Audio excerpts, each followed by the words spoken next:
Chers collègues, Monsieur le Secrétaire général, Mesdames, Messieurs, distingués délégués, Monsieur le Président, au nom du Sénégal, je vous adresse tous mes vœux de succès à la présidence des travaux de l'Assemblée générale. Je remercie votre prédécesseur et renouvelle notre soutien au secrétaire général dans l'exercice de ses charges au service de l'organisation. Depuis notre dernière session, l'état du monde ne s'est pas amélioré. Pour des millions de personnes, le quotidien reste marqué par la peur, la violence, la pauvreté et les inégalités. Nombre de pays continuent de subir l'impact économique et social de la pandémie Covid-19. Le réchauffement climatique a atteint un niveau sans précédent.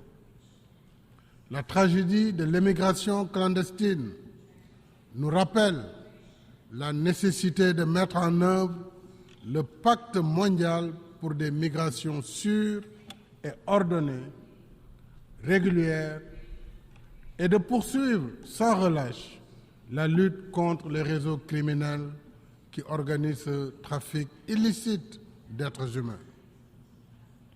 Une guerre de haute intensité fait courir à l'humanité le risque d'une catastrophe majeure. En Afrique, la résurgence des coups d'État reste un sujet de grave préoccupation. Le Sénégal réitère sa ferme condamnation de toute forme de changement anticonstitutionnel de gouvernement. L'urgence de l'heure, c'est aussi le terrorisme qui continue de gagner du terrain en Afrique, sans réaction appropriée du Conseil de sécurité. À maintes reprises, notamment lors de son mandat au Conseil en 2016 et 2017, le Sénégal a alerté sur l'inefficacité des opérations de maintien de la paix en Afrique, dont les mandats et les équipements ne répondent guère à la nature des situations. Il n'y a pas de paix à maintenir là où il s'agit plutôt de la restaurer en combattant des groupes armés qui pillent et endeuillent au quotidien les populations innocentes, occupent des territoires entiers et menacent des États dans leur existence. Les péripéties tumultueuses de 2 missions de paix actuellement en Afrique sont édifiantes à ce sujet. En conséquence, le Sénégal invite à nouveau le Conseil de sécurité à assumer pleinement ses responsabilités dans la lutte contre le terrorisme en Afrique en vertu du mécanisme de sécurité collective prévu par la Charte. Dans le même esprit, nous appelons à la désescalade et au règlement pacifique de la guerre en Ukraine. Nous renouvelons notre soutien au droit du peuple palestinien à un État viable, coexistant pacifiquement avec l'État d'Israël, chacun à l'intérieur de frontières sûres et internationalement reconnues. Monsieur le Président, le thème de cette session nous rappelle que l'idéal à la base du multilatéralisme, c'est de créer et promouvoir entre les pays des relations confiantes, solidaires et inclusives. Le Sénégal reconnaît le service appréciable que le système des Nations Unies et celui de Bretton Woods rendent au pays depuis près de 80 ans. Mais nous savons tous que le système multilatéral, héritage d'un passé révolu, est devenu obsolète.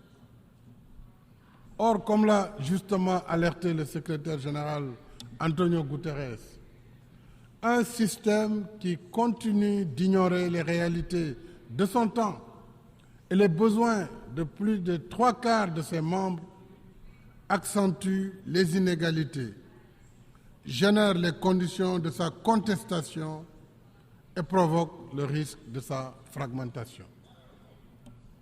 Si nous voulons éviter cette fracture, la sagesse commande de réformer la gouvernance politique, économique et financière mondiale, afin qu'elle soit plus juste, plus représentative de la diversité et conforte ainsi sa légitimité.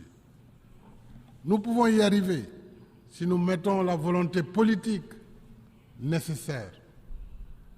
Le G20 l'a montré en admettant l'Union africaine comme membre de plein droit.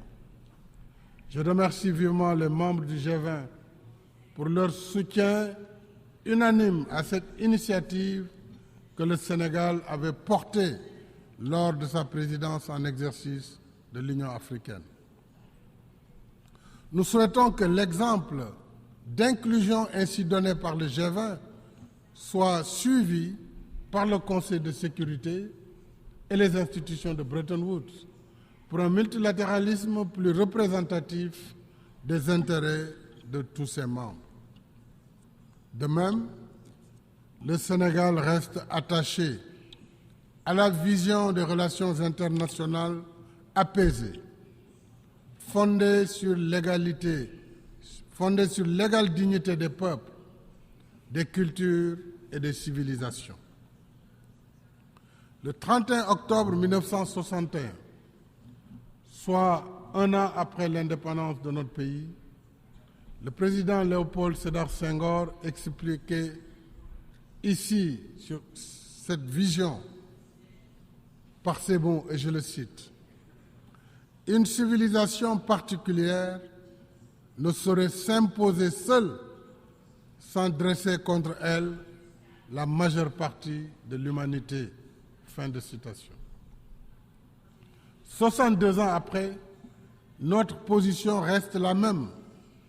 Entre peuples libres dont l'histoire et les réalités socio-culturelles sont diverses, il ne peut y avoir de légitimité pour certains de définir et imposer à tous une seule façon de vivre comme un prêt-à-porter civilisationnel.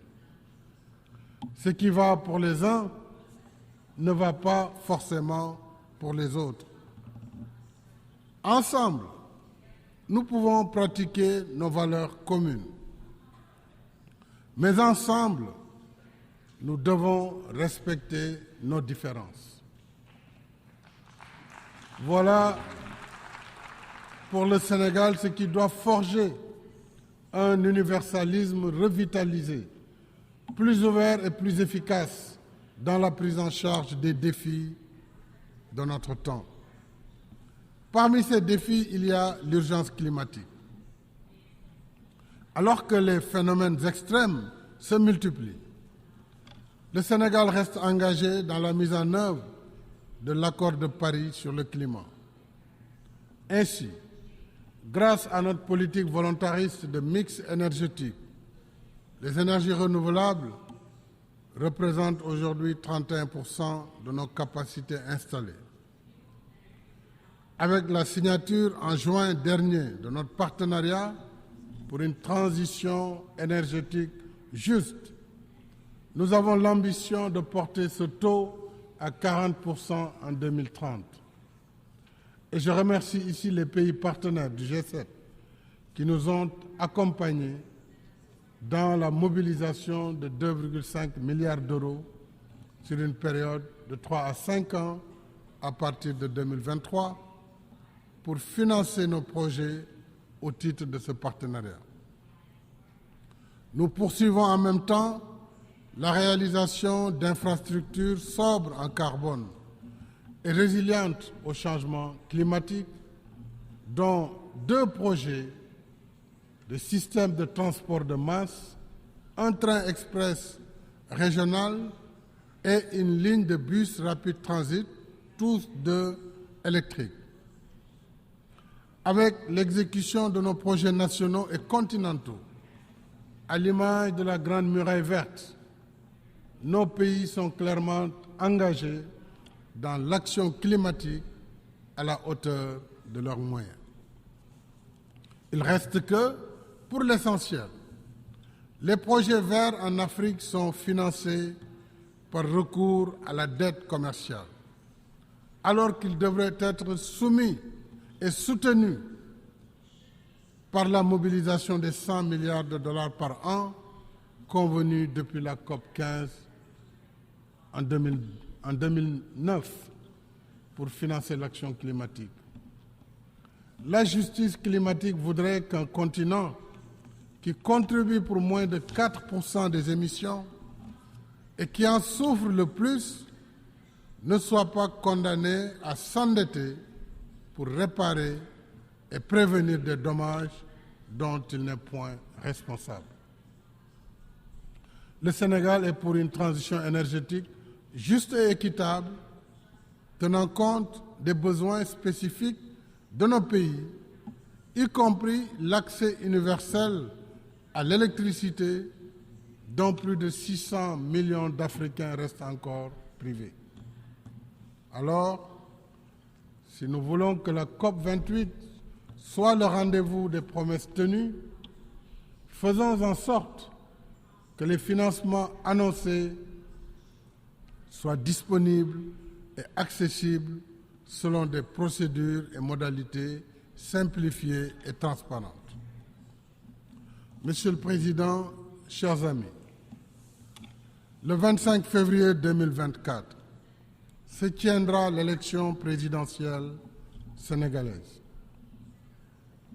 Comme les précédentes, elle sera démocratique, libre et transparente. Et le 2 avril, je passerai le pouvoir à mon successeur, après 12 ans à la tête de notre pays. Je voudrais remercier ici les pays membres de notre organisation pour leur amitié et leur collaboration. Porter la voix du Sénégal, nouer et entretenir des amitiés dans ce concert des nations où s'harmonisent nos efforts communs vers nos fins communes aura été un grand honneur pour moi. Au nom du peuple sénégalais, je voudrais dire ma gratitude à tous mes collègues, en les priant d'accueillir mon successeur avec la même amitié et la même considération.